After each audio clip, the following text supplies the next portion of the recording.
أيها السادة، مرة ثالثة نحييكم من مسرح حديقة الأزبكية، من عند أم كلثوم، من عند المدعوين الذين جاءوا من كل مكان لكي يستمتعوا بحفلة ساهرة تحييها كوكب الشرق السيدة أم كلثوم.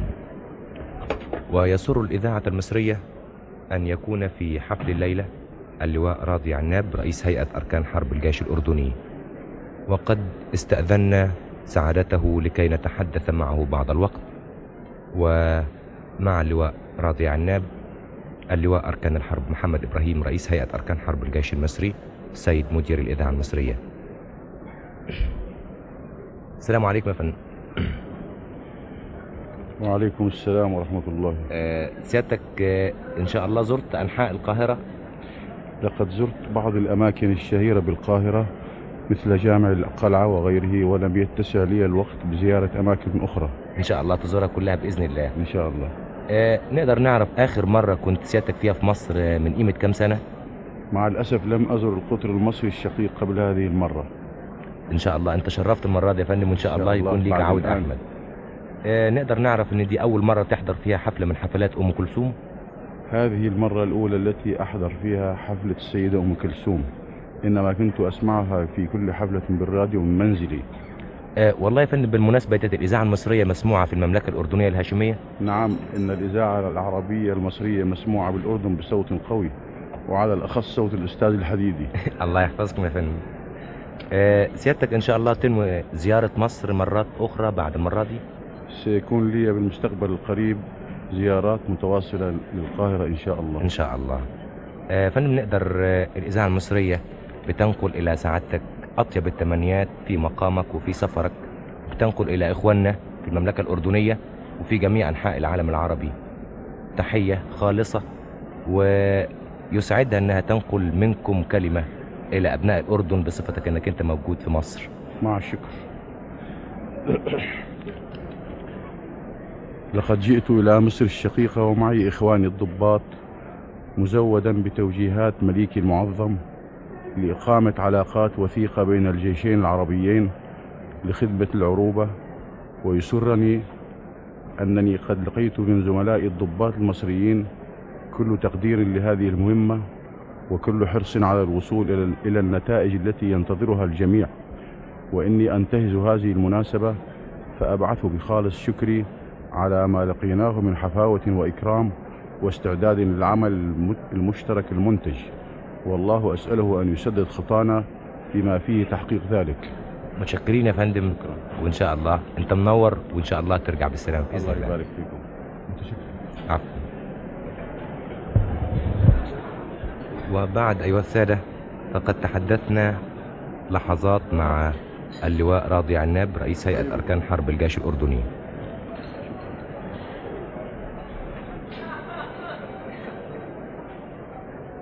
وبهذه الكلمات التي نقلها إليكم ميكروفون الإذاعة، استطاع هذا الجهاز العجيب أن يقرب ما بين البلاد العربية وإن بعدت الشقة بينها. بعد لحظات سوف تنفرج الستارة عن كوكب الشرق السيدة أم كلثوم لكي تقدم ختام حفلتها الساهرة الليلة. أهل الهوى يا ليل، تلك هي الأغنية التي طلبها الجمهور من أم كلثوم، ستغنيها في ختام باقتها الغنائية الليلة.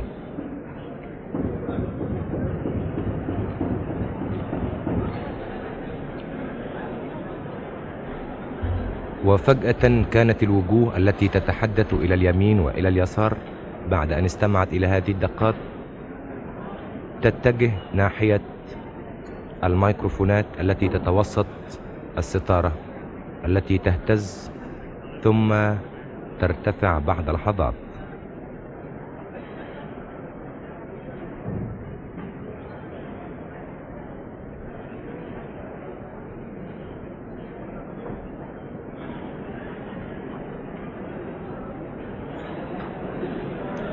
أهل الهوى يا ليل، أغنية كتبها بيرم التونسي ولحنها زكريا أحمد، وتقدمها لكم أم كلثوم في ختام حفلتها الليلة.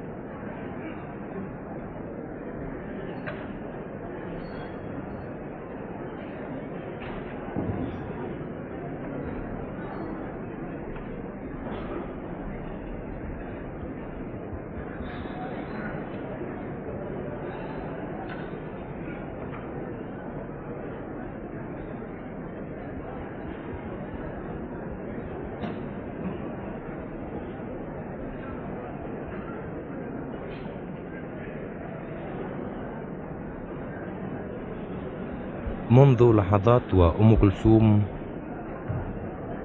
تجلس وسط الفرقة الموسيقية لكي يضبطوا الآلات الموسيقية المختلفة التي تصاحب كوكب الشرق.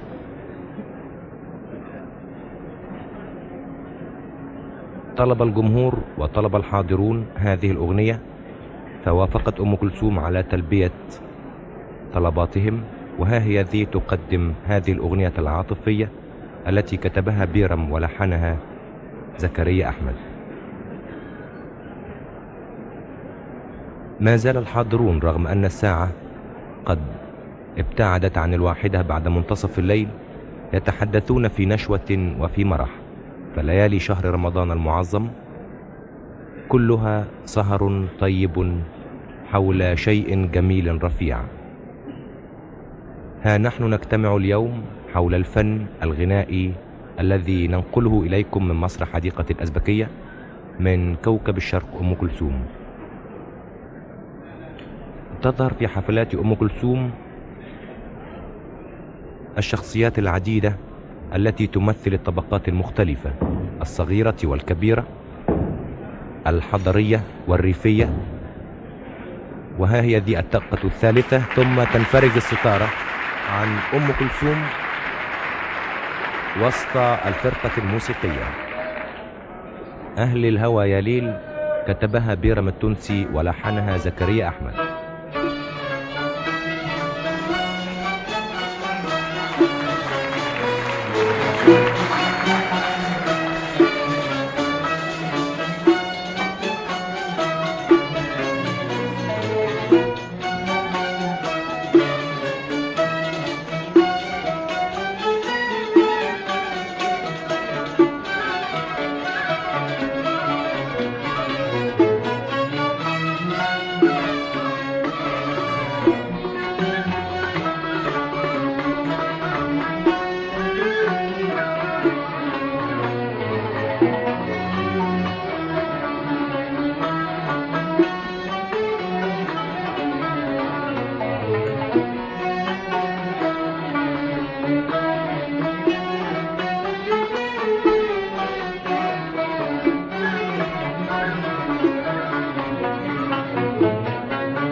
يا ليل يا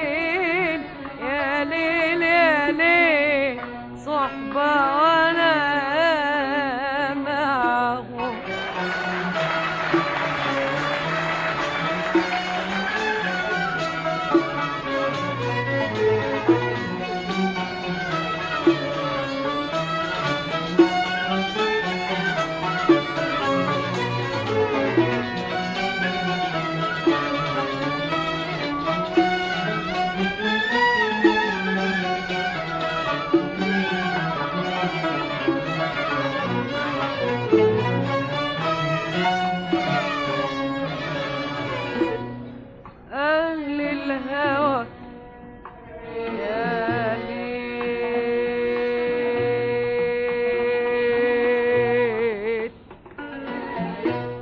أهل الهوى يا ليل يا ليل يا ليل، فاتوا مضاجعهم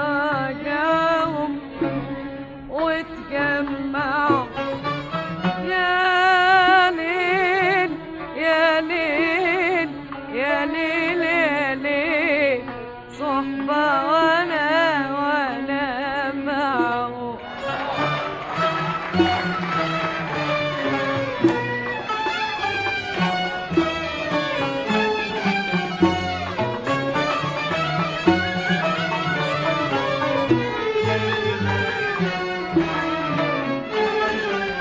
أهل الغوى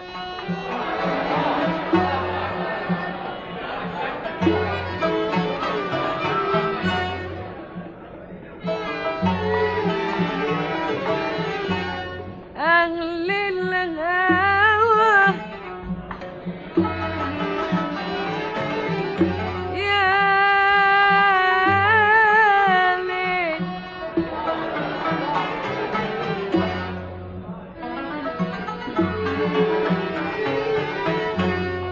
فاتوا مضاجعهم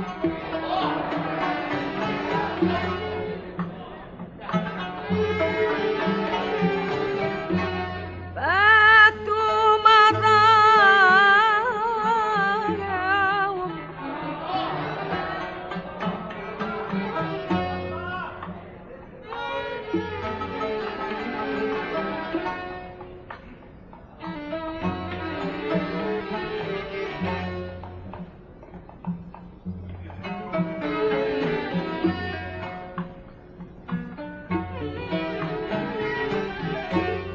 أهل الهوى يا ليل يا ليل يا ليل يا عيني يا ليل يا ليل يا ليل،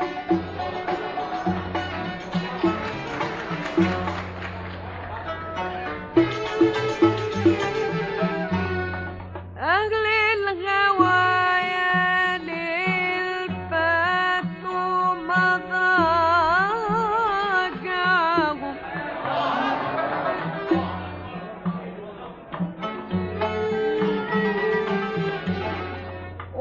واتجمعوا واتجمعوا يا ليل، صحبة وأنا معهم.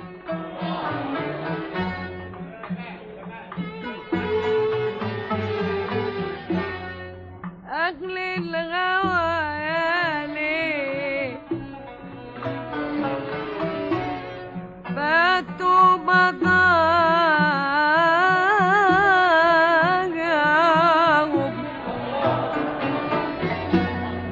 يطولوك يا ليل ويقصروك يا ليل، يطولوك يا ليل ويقصروك يا ليل، يطولوك يا ليل من اللي بيهم وانت يا ليل بس اللي عالم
واتجمعوا يا ليل صحبة وانا معهم يا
يطولوا يا ليل ويقصروا يا ليل يا ليل، يطولوك يا ليل ويقصروك يا ليل، يطولوك يا ليل من اللي بيهم وانت يا ليل بس اللي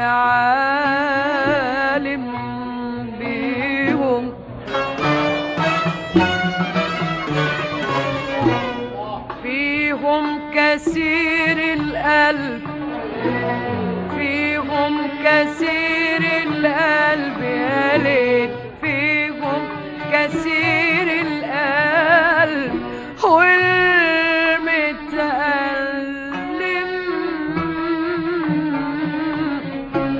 واللي كتم شكواه ولا متكلم.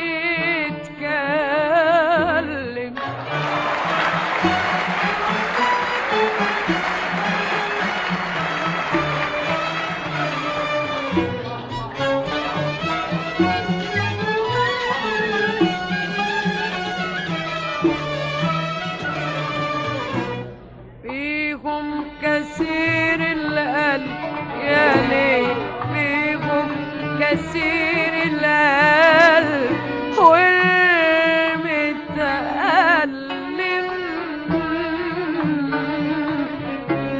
واللي كتم شكواه ولا بيتكلم.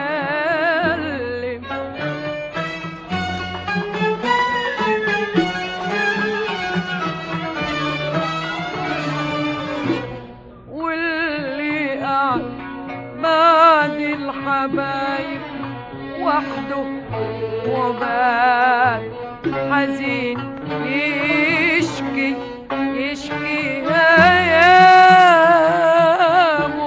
ووجده يشكو ولا مخلوق، يشكو ولا مخلوق، يشكو ولا مخلوق، يشكو ولا مخلوق، يشكو ولا مخلوق، يشكو ولا مخلوق. سمع شكواهم إلا الكواكب السماء سمعهم.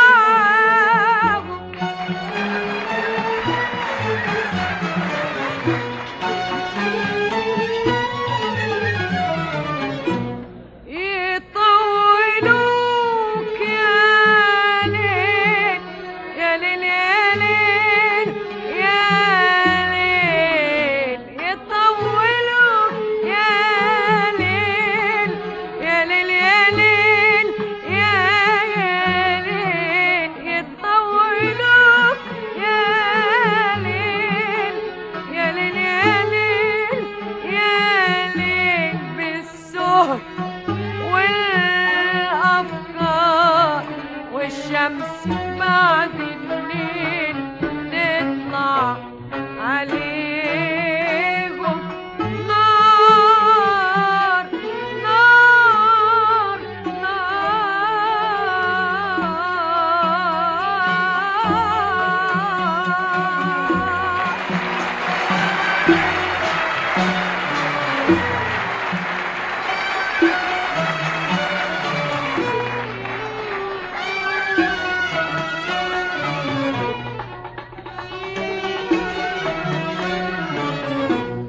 وبعد طول الويل، وبعد طول الويل تعود لهم يا ليل يا ليل يا ليل يا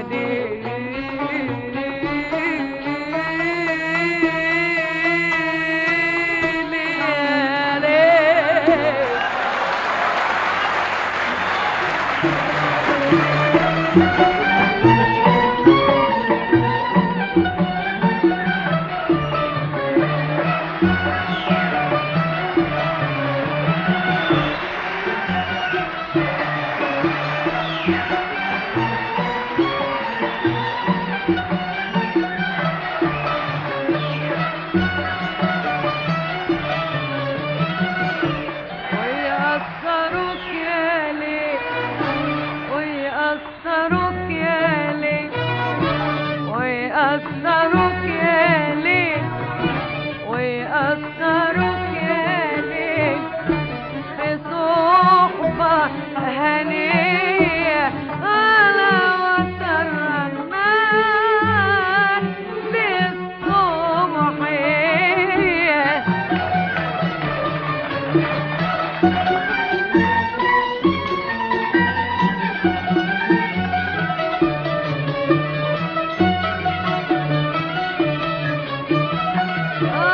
ويأثروك يا ليل ويأثروك يا ليل ويأثروك يا ليل ويأثروك يا ليل بصحبة هنية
وناس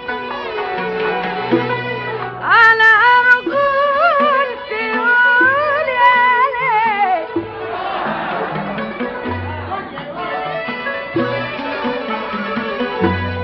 وناس على أرجل تقول يا ليل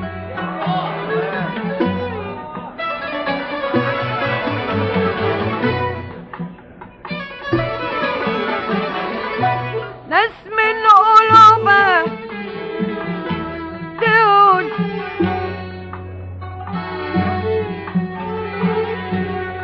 وناس على أرجل تقول يا ليل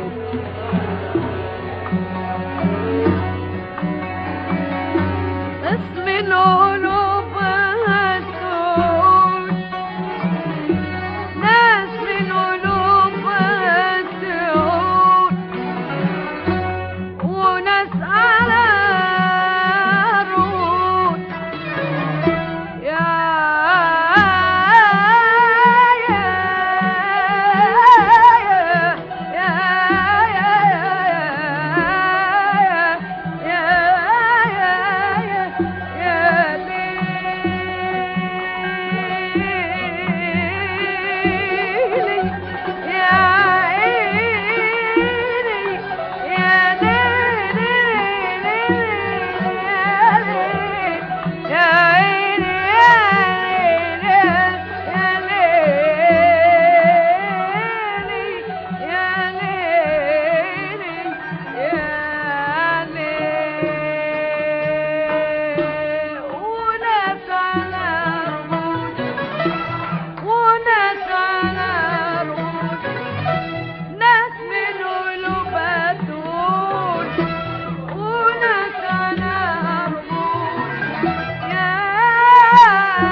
تقول يا ليل يا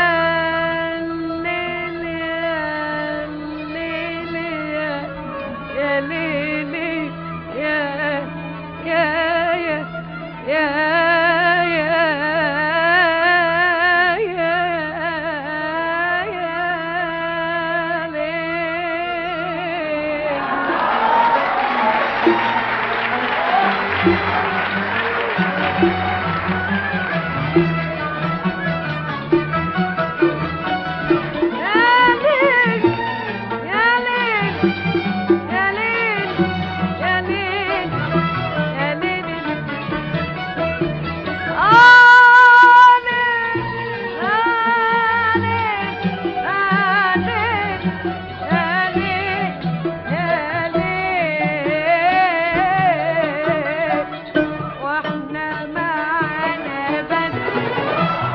طالع في ليلة ده احنا معنا بس طالع في ليلة احنا معنا بس طالع في ليلة ده احنا معنا بس طالع في ليلة فيها حبيب القلب وفى الندم ده وفى الندم وفى الندم احنا معنا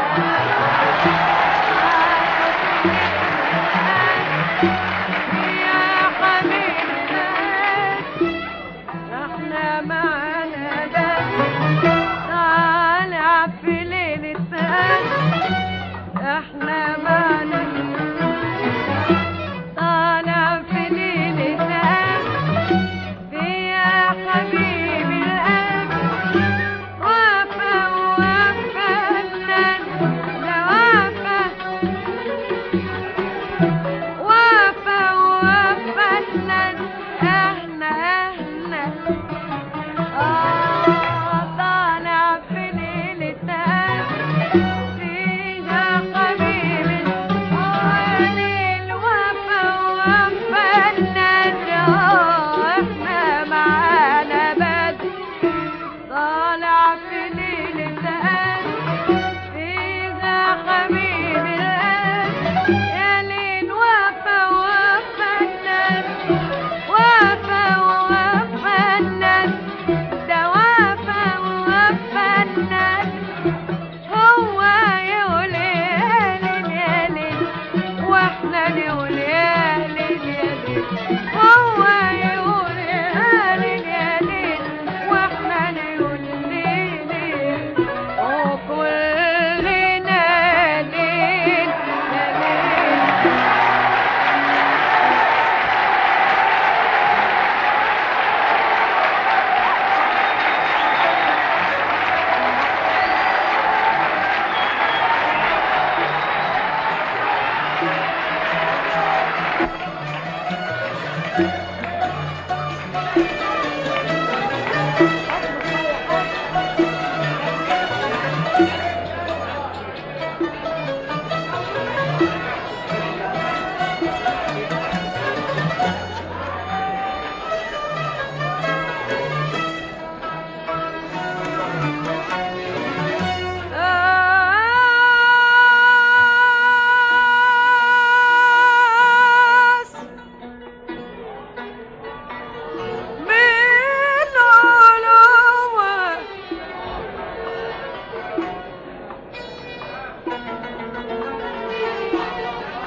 وناس على أرجل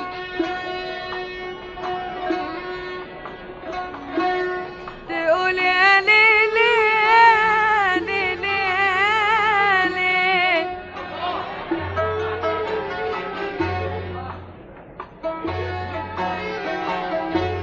وناس على أرجل تقول يا ليل ليل ليل ليل يا عين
وبعد أيها السادة، فليس لمعقب بعد أم كلثوم، وليس لمذيع أن يصف لكم جمال صوتها ونقاءه ورقاءه. أما الصورة الحية التي كانت توجد هنا فهي صورة تنفعل مع كل خلجة من خلجات أم كلثوم، ومع كل معنى من المعاني الحلوة الجميلة في هذه الأغنية الرقيقة العاطفية، أغنية أهل الهوى التي قدمتها لنا أم كلثوم، وكانت تردد كلما طلب إليها الجمهور ذلك، وفي كل ترديد كنا نستمع إلى شيء جديد. أيها السادة، نحييكم من عند أم كلثوم التي أوصتني أن أبلغكم تحياتها في هذه الحفلة الساهرة. إلى اللقاء مع أم كلثوم في حفلة قادمة إن شاء الله. نحييكم والسلام عليكم ورحمة الله وبركاته.